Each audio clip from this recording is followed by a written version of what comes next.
Bab 340 malam ini, keluarga Ika akan musnah. Namun, yang lebih menyentuh hati Angel bukanlah hal-hal ini, melainkan kata-kata dan tatapan mata Valentino. Selama 3 tahun aku bekerja keras dengan susah payah, tapi tidak ada satupun dari kalian yang pernah menerima keberadaanku. Ternyata, kalian tidak pernah memperlakukanku sebagai keluarga selama 1 detik pun.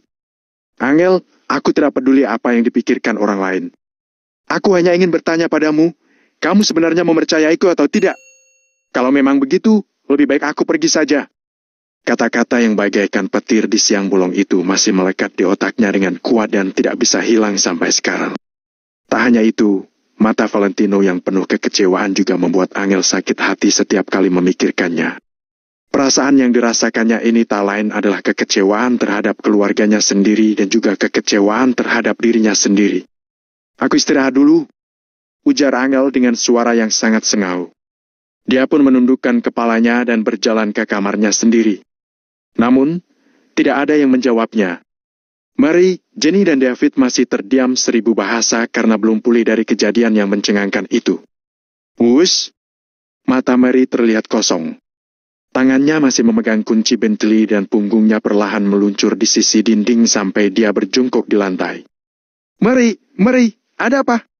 David buru-buru melangkah maju untuk memapahnya. David, kita telah kehilangan seorang menantu emas. Jawab Mary sambil menghela napas.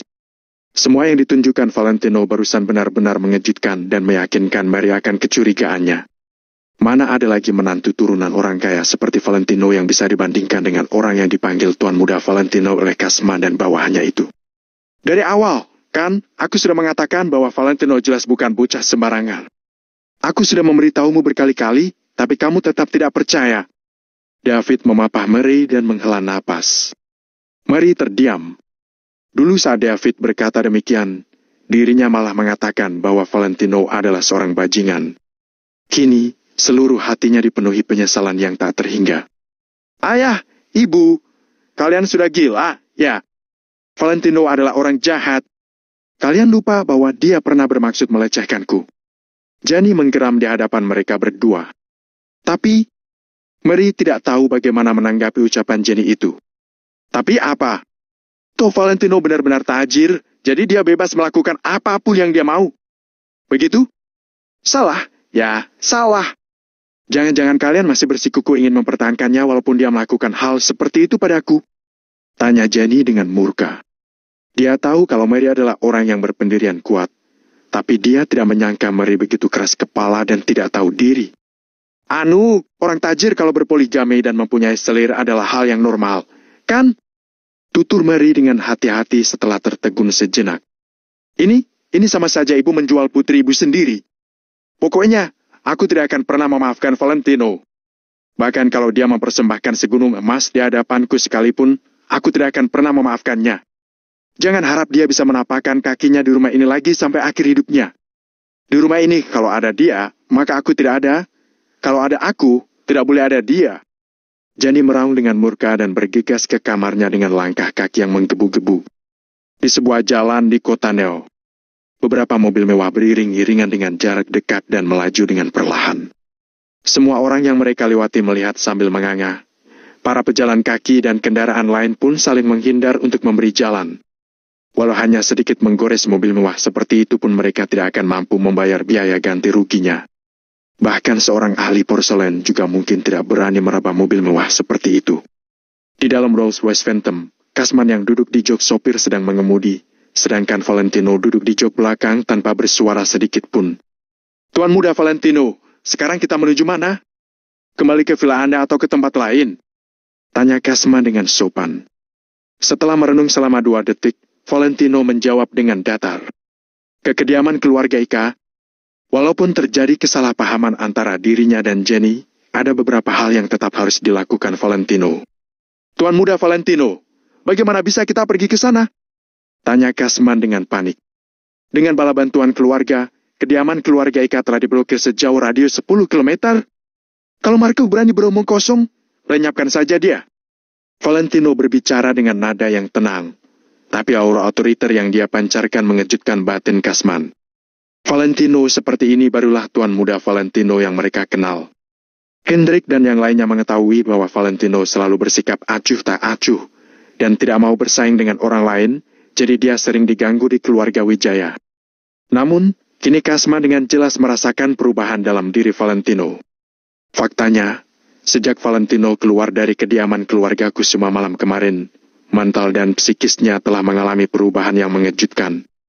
Hatinya sedikit khawatir, sekarang dia mungkin harus lebih berhati-hati saat melakukan sesuatu. Kalau bukan dia yang mengkhawatirkannya, siapa lagi yang akan menghentikannya di kota Neo? Di benaknya, Kasman sadar akan adanya kemungkinan bahwa malam ini keluarga Ika akan lenyap dari kota Neo. Tidak akan ada yang bisa menghentikannya di daerah kecil di kota Neo ini. Baik, Tuan Muda. Kasman tidak berkomentar lagi dan hanya mengiyakan sambil mengangguk. Malam ini, keluarga Ika akan musnah. Di kediaman keluarga Ika. Bisnis keluarga yang dijalankan Ellen di kota Neo memang tidak begitu hebat, tapi kehidupan mereka benar-benar terjamin dan uang mereka tidak pernah kekurangan. Meskipun grup mereka bukan bandingan grup raksasa seperti grup laki, mereka juga mempunyai dana sebesar puluhan miliar. Hanya ada satu pewaris laki-laki di keluarga Ika, yaitu Ellen Ika.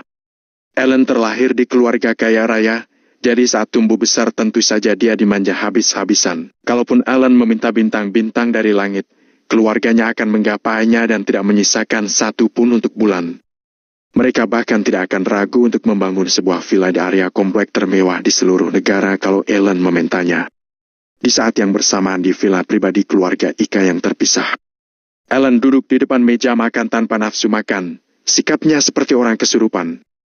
Walaupun hanya ada 3 orang di ruang makan, meja makan di depan mereka penuh dengan makanan lezat yang terbuat dari segala bahan terbaik dari seluruh negara dan juga berbagai jenis makanan laut.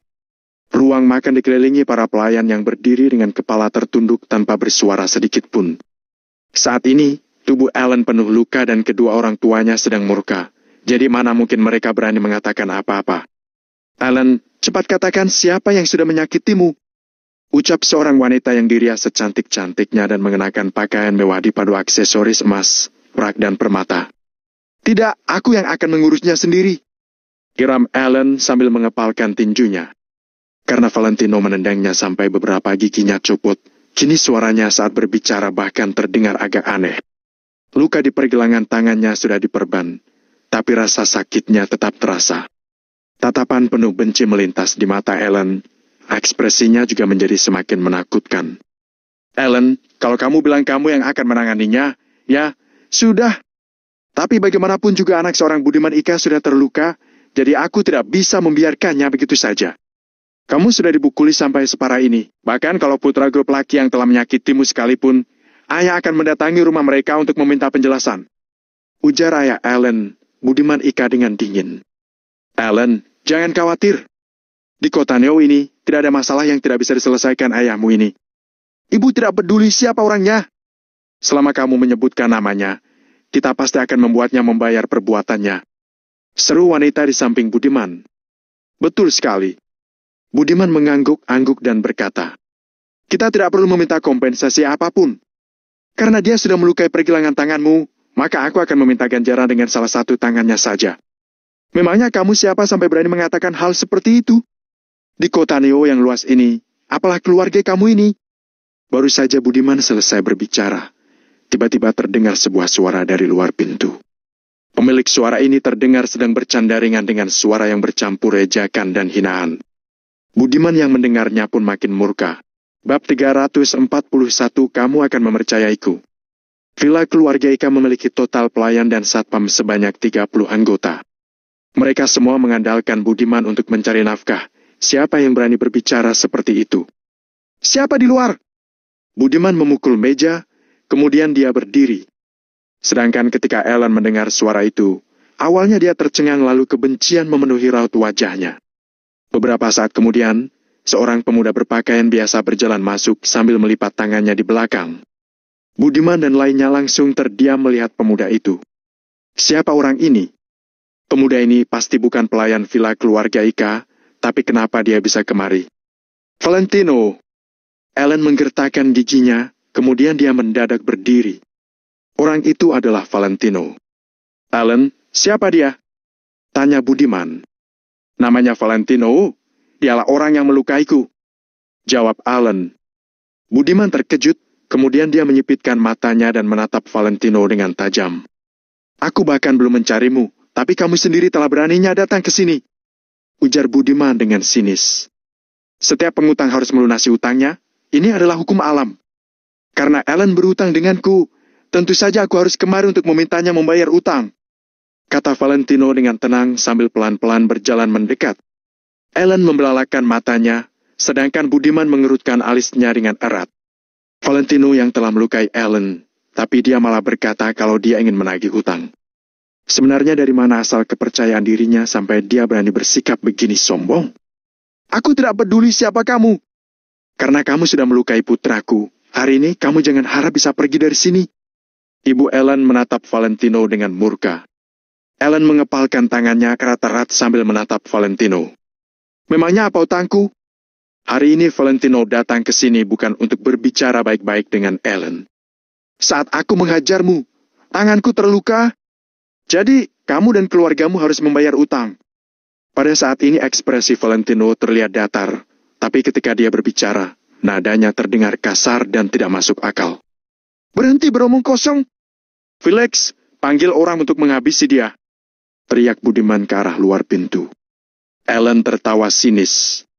Felix adalah kepala satpam keluarga mereka dan karyawan tertinggi dari sebuah perusahaan keamanan. Selain itu, rumah Alan memiliki 30 satpam yang bertugas untuk melindungi keluarga Ika setiap malam dan pagi. Orang-orang ini tidak bisa dibandingkan dengan ikan-ikan teri. Walaupun Valentino pandai berkelahi, dia pasti tidak bisa mengalahkan Felix dan lainnya. Akan tetapi, karena Valentino sudah berani sekali datang ke sini sendirian, dia harus siap-siap diberi pelajaran. Namun, setelah Budiman selesai berbicara, Felix dan lainnya yang seharusnya selalu ada saat dipanggil malah tidak menanggapi perintah Budiman. Budiman pun heran, senyuman di wajah Alan juga perlahan-lahan menghilang. Dengan raut wajah yang datar, Valentino berjalan ke sofa lalu duduk. Dia mengambil sebatang rokok di atas meja dan menyalakannya. Budiman dan lainnya menatap Valentino. Amarah di hati mereka membara. Namun, mereka tidak tahu apa yang harus mereka katakan. Fiu! Valentino pelan-pelan mengembuskan asap rokok, baru dia berkata, Felix yang kamu maksud adalah sampah yang di luar itu. Maaf, mereka sedang ditahan oleh anak buahku. Budiman terkesiap. Apa?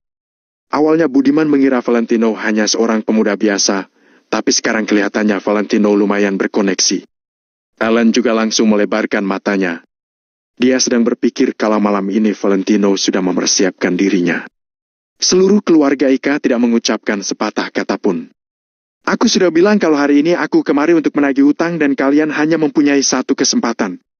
Alan, kalau kamu berlutut padaku sekarang juga, aku bisa melepaskan keluargamu. Tapi, kalau kamu bersikeras menolak untuk mengakui kesalahanmu, maka malam ini keluarga Ika harus lenyap. Valentino mengisap rokoknya dengan tenang, dia bahkan tidak menatap Alan. Jangan harap. Valentino, meskipun kamu berlutut padaku, aku tetap akan menghabisimu, kata Alan dengan penuh kebencian. Kemudian, Alan menoleh ke Budiman dan berseru. Ayah, dia mengenal orang Black Tiger Security. Pasti orang Black Tiger Security yang sedang membantunya. Mendengar itu, Budiman pun menganggukkan kepalanya. Kemudian, dia menatap Valentino sambil mengerutkan alisnya. Nak, dunia ini tidak sesederhana yang kamu bayangkan. Kamu benar-benar mengira hanya karena kamu mengenal orang Black Tiger Security, kamu bisa bertindak semena-mena di kota Neo. Aku sudah tinggal di kota Neo selama puluhan tahun. Aku juga sudah mengenal banyak orang hebat dan mengerikan yang tidak bisa kamu bayangkan. Kalau aku ingin melakukan sesuatu padamu, kamu pasti tidak akan bisa menghindar. Saat Valentino mendengar perkataan Budiman, ekspresinya sama sekali tidak berubah. Dia hanya merokok dengan tenang. Aku masih belum melakukan apa-apa. Begitu aku bertindak, kalian pasti akan mempercayaiku. Aku akan memberikan kalian kesempatan, telepon dan panggillah bala bantuan kalian. Dengar, kalian boleh menelpon siapa saja yang merupakan orang berkuasa kota Neo. Valentino yang sekarang tidak terlihat lemah sama sekali.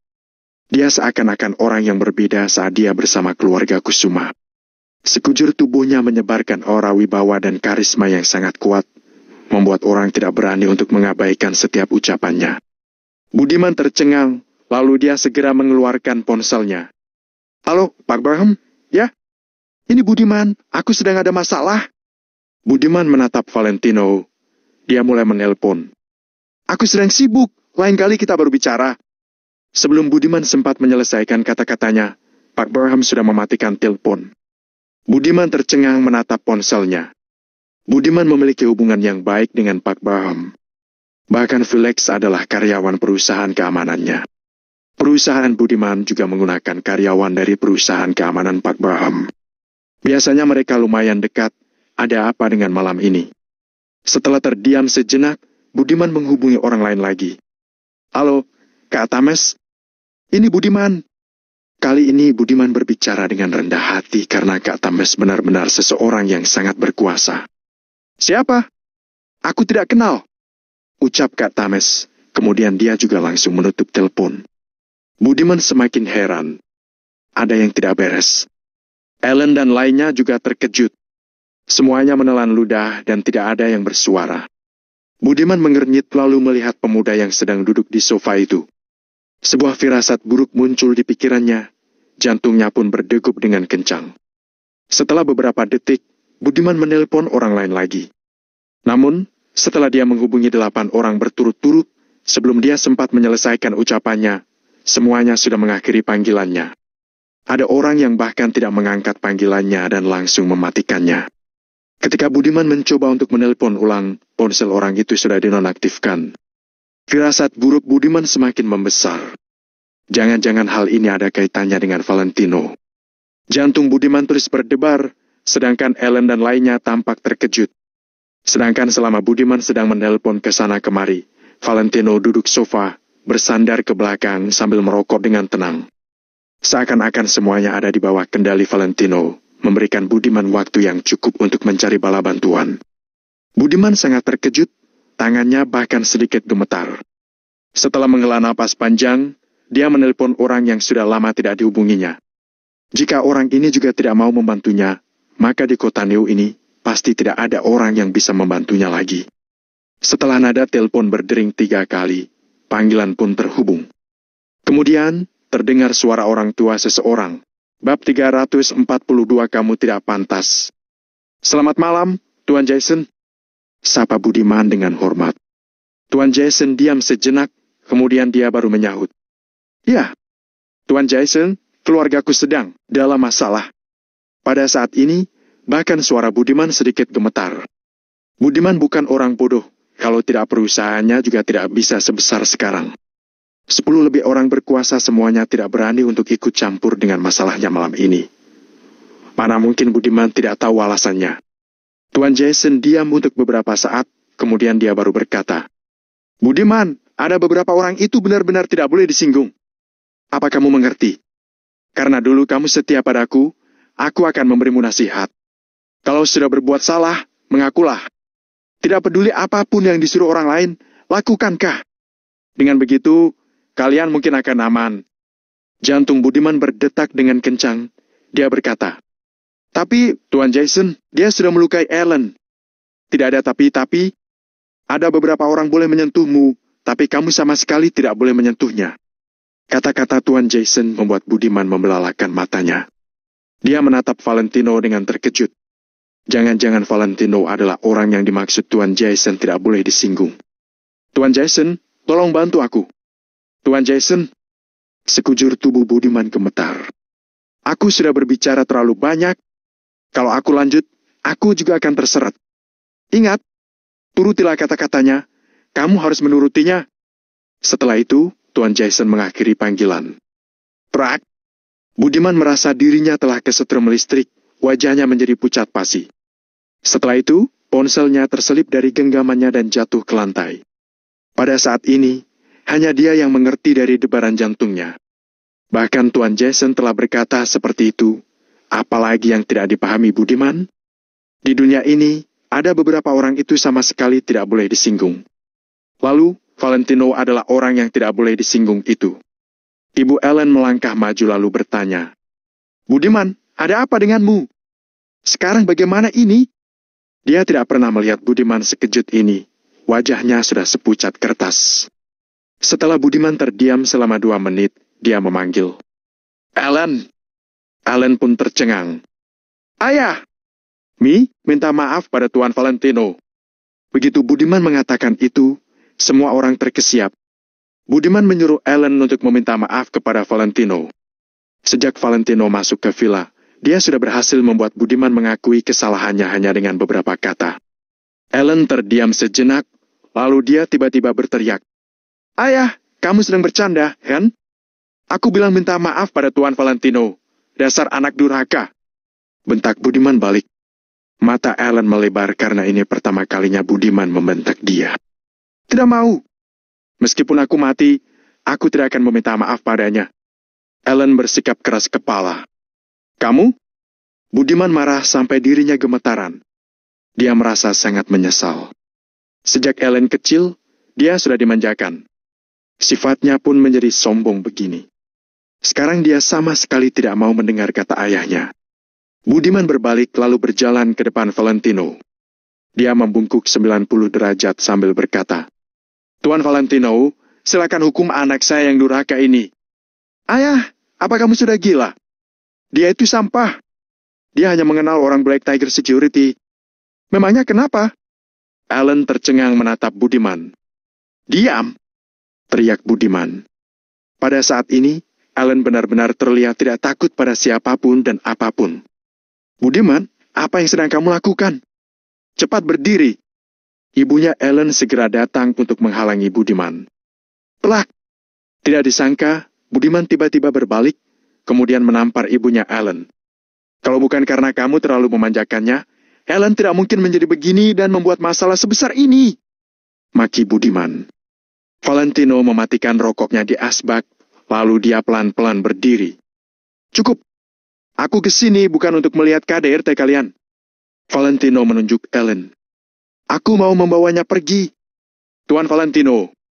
Wajah Budiman memucat, dia membuka mulutnya dan hendak mengatakan sesuatu. Valentino mengerutkan keningnya. Budiman langsung menutup mulutnya. Dia tidak berani untuk berkata apa-apa.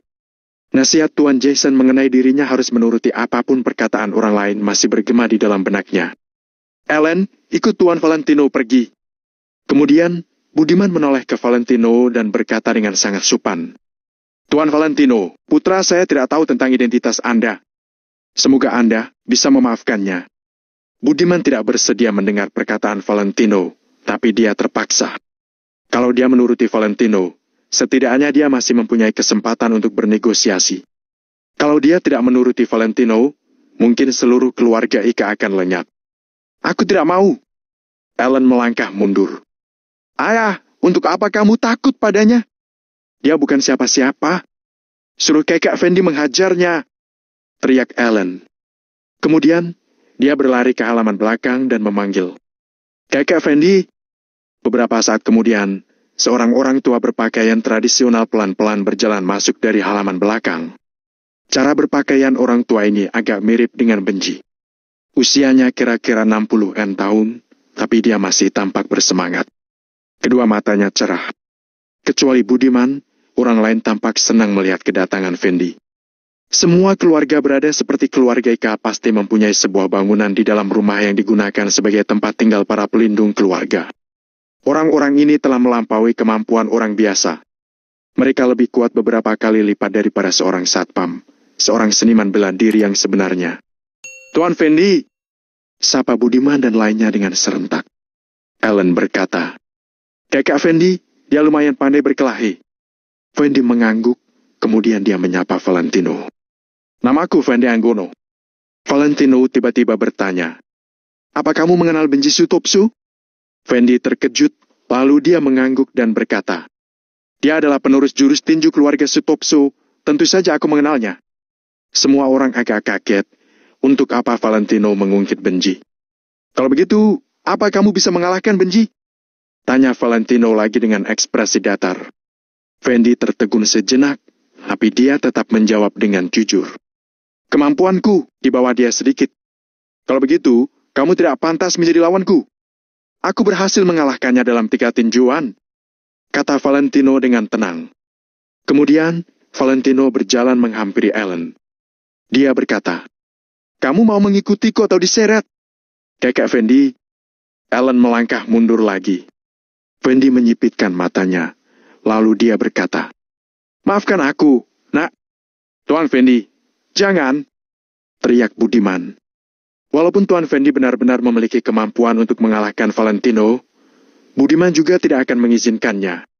Tadi Tuan Jason sudah mengatakan kalau ada beberapa orang itu boleh menghajarmu, lalu kamu hanya boleh berdiri dan menerima hajaran itu. Kamu bahkan harus bertanya pada orang itu apakah dia sudah puas menghajarmu. Akan tetapi, Budiman sudah terlambat. Tuan Fendi mengepalkan tangannya, kemudian mengayunkan tinju ke arah Valentino. Tinju Tuan Fendi yang dikepal erat itu diarahkannya ke Valentino dengan ganas. "Aku sudah bilang, kamu tidak pantas." Valentino tiba-tiba membalikkan badannya. Dia membuka telapak tangannya, kemudian mengayunkannya.